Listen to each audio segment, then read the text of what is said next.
Hey guys, welcome back to the channel. This is the first video I have filmed in a while, actually in about 3 months since our little guy was born.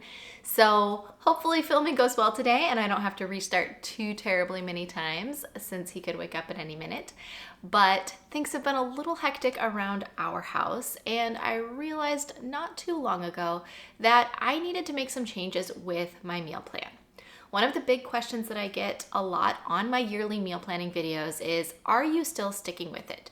Do you actually follow this all through the year? And this is the first time that the answer has been no. So I wanted to make a quick video for you guys showing why I am changing my yearly meal plan, why I'm stepping away from it for a little bit, why you may want to change your meal plan, and some different scenarios that this might be helpful in. And I'm also going to show you how I am creating a super simple, foolproof meal plan because I just don't have a lot of time to cook right now. If you are new to my channel, welcome. My name is Kassy with makingtimeforgiggles.com and I make videos and blog all about simplifying mom life. So please subscribe down below if you enjoyed this video and would like to see more like it. All right, let's go ahead and get into the video because we all know I only have so much time before I need to feed a baby again. The first thing I want to talk about is why I am changing up my yearly meal plan.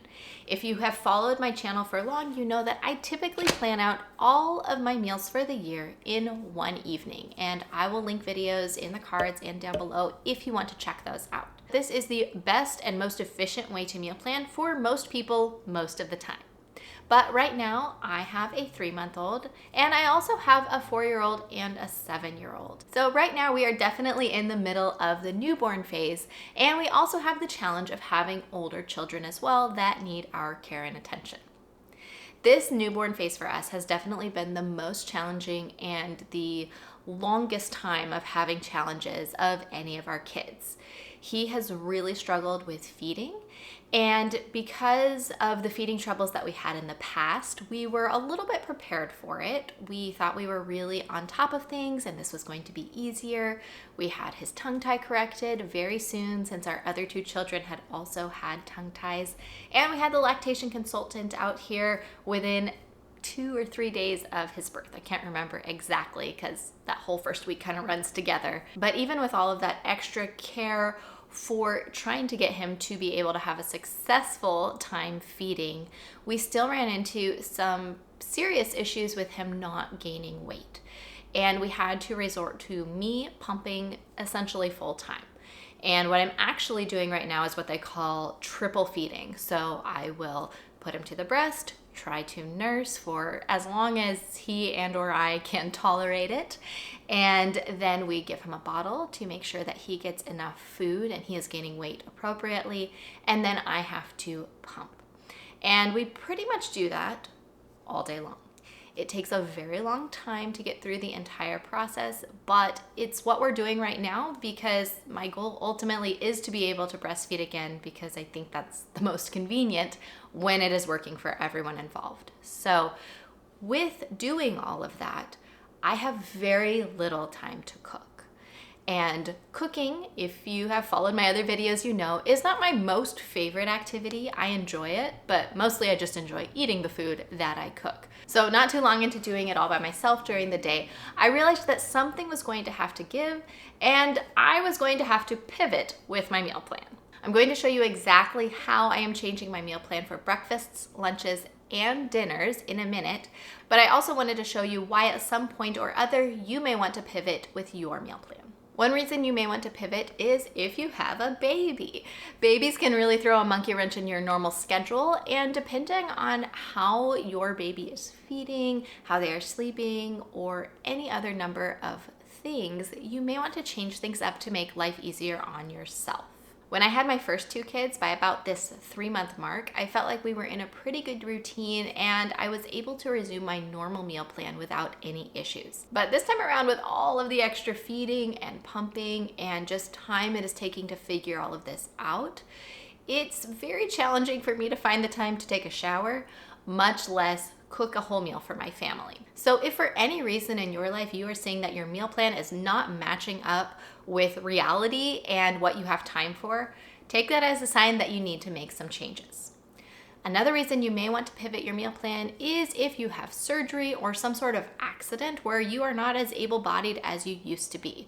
I know somebody who had 2 surgeries last year, and even though they were a very healthy and active person, they were not able to get back on their feet nearly as quickly as they thought they would.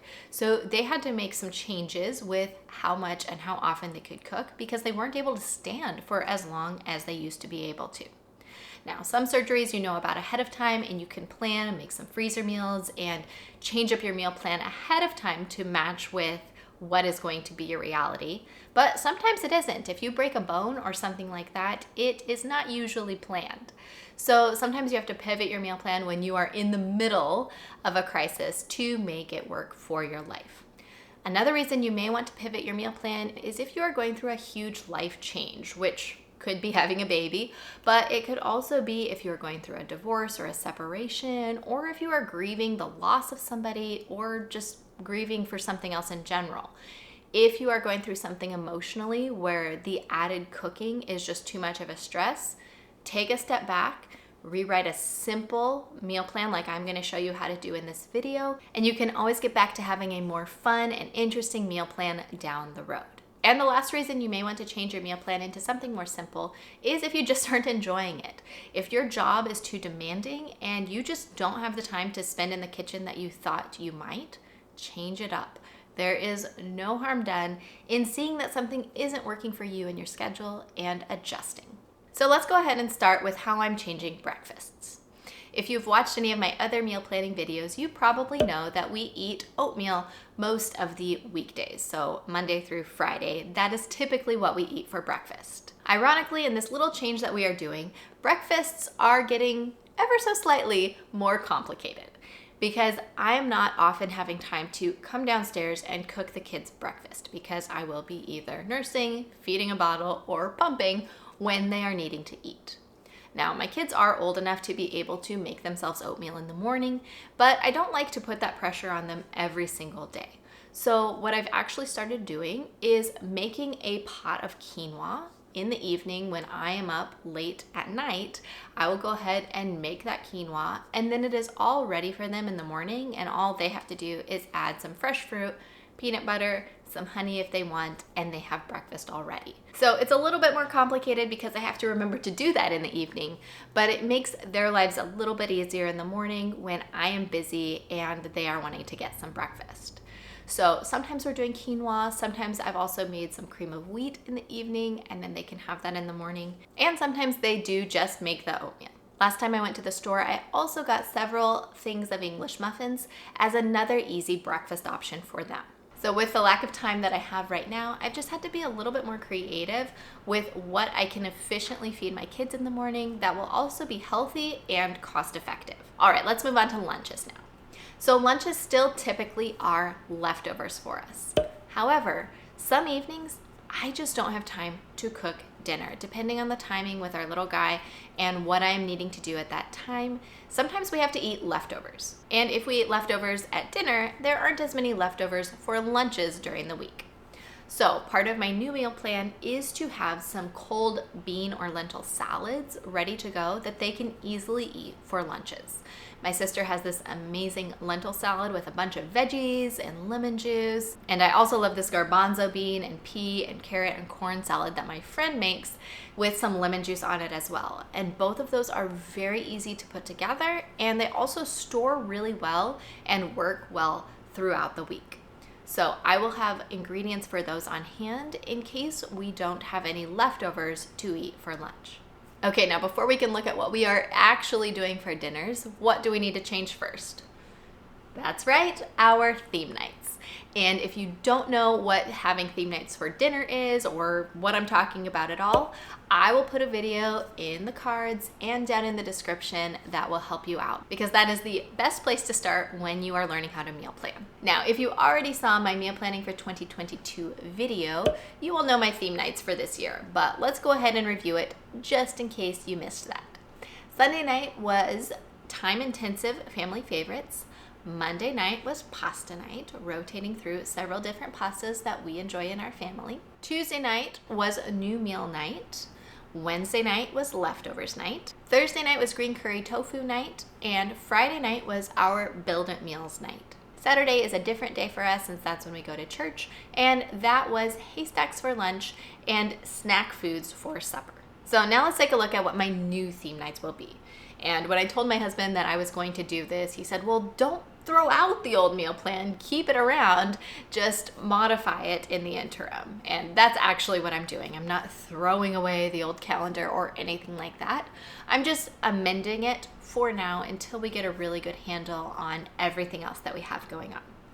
So Sunday, our new theme night is soup. Monday is actually going to stay the same. It is going to be a pasta night rotation because the meals I have in that rotation are very easy and they're very cost effective. That was another thing we were looking for with this new meal plan because the price of groceries has gone up so much. I wanted to tighten the purse strings a little bit on how much we were spending on groceries because, you know, with a new baby, you have a lot of other expenses as well. Tuesday, we are actually going to do tacos. I know, super original, but cheap ingredients and easy to put together. If I have the beans and everything like that made, my 7-year-old could easily put everything else together for the meal. Now, Wednesday is going to be a burger night or a sandwich night, I guess, because it's not technically burgers and I'm not buying veggie meat from the store. I'm going to rotate between Sun Burgers, which is a patty made out of oatmeal and sunflower seeds and some other things mixed together.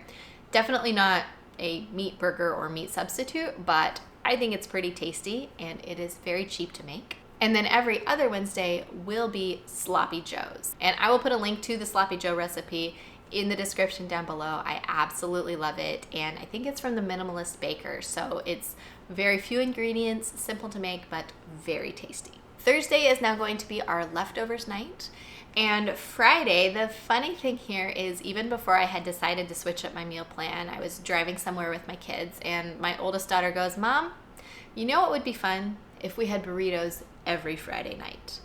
And that honestly got my wheels turning about simplifying our meal plan. So Friday night is now burrito night. I still love my Build It Meals theme night, and I hope to go back to that at some point because they were just such fun meals. But burritos are still really fun. They are cheap. And again, it's something that as long as I have the beans cooked ahead of time, my 7-year-old and even my 4-year-old can help get the veggies out and ready for. So that will save me a lot of time.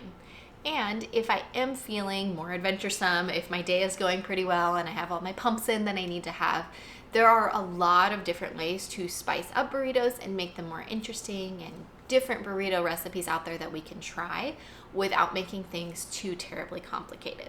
And Saturday is going to be the same. Haystacks for lunch and snack food for supper.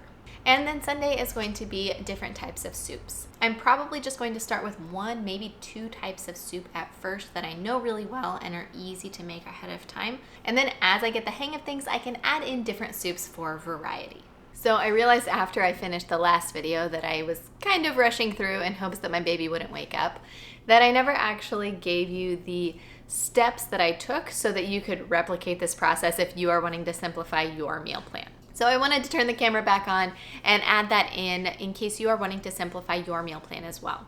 The first thing that I did is I substituted simple theme nights for complex ones. So there were 3 theme nights that had to go for my original meal plan. The first was the Build It meals because there are a lot of ingredients that go into each meal and it changes every single week. So it just takes a lot more planning, prep time, and money to make those meals. The second was new meal nights, and I wanted to get rid of that one because anytime you make a new meal, it's going to take a lot more mental bandwidth, which I just don't have right now, and cost to buy the extra ingredients that you probably don't have on hand. And the third theme night that had to go for us was our family favorites that take a long time to make. I had originally done this on Sunday because we have a little bit more time on Sundays and my husband is off work, so he can entertain the kids while I am cooking. But since I am pumping full time right now, I just don't have the time to do that even when he is around. So those 3 nights needed to change. And then the second thing that I did is when I was replacing those theme nights, I put in very simple theme nights. So our family meals became soups. And soups is something that you can prepare ahead of time and then have it ready whenever it is time to eat. So if my baby is taking a long nap and I have a little extra time, I can go ahead and prep that soup, throw everything together, and then just heat it up when it is time to eat. Soups are also typically cheap. And those were the two things that I really wanted to add into my meal plan: cheap and easy meals. So soups definitely falls in that category. Another one that we added in was burritos instead of alternating through the build-it meals. It's still a build-it meal, so it kind of goes with the theme, but because it's based with beans and rice, it's much cheaper than something like falafels. So if you are looking to switch out your complex meal plan for a simpler one, you can even make it as simple as choosing 6 different meals plus a leftover day and doing those every single week. So Monday would be a specific meal like macaroni and cheese. Tuesday might be tacos. Wednesday might be leftovers. Thursday might be sandwiches, or even a specific type of sandwich like deli meat or burgers or sloppy joes. Friday could be burritos. Saturday could be breakfast for dinner. And Sunday could be a specific soup that your family likes. And then you could just repeat that week after week. And that really cuts down on the amount of time it takes for you to make your grocery list, because you'll pretty much have it made after the first time you do it. It will cut down on costs, because if you have any leftover ingredients from the previous week, you can just use those again that next week. And it will definitely cut down on time, because the more you do something, the easier it is to do. So I hope this extra information made it a little easier to create your own simplified meal plan. I'd love to read in the comments down below what you decide for your theme nights for your simplified meal plan, and I know other moms would love seeing that as well. Please let me know if you have any questions, and I would be happy to answer those either in the comments or in future videos. As always, my name is Kassy with MakingTimeForGiggles.com, and I make videos all about simplifying mom life, whether it's budgeting, meal planning, decluttering, or building routines. So be sure to subscribe down below if that is something that you would like to see more of, because I would love to see you on the next video.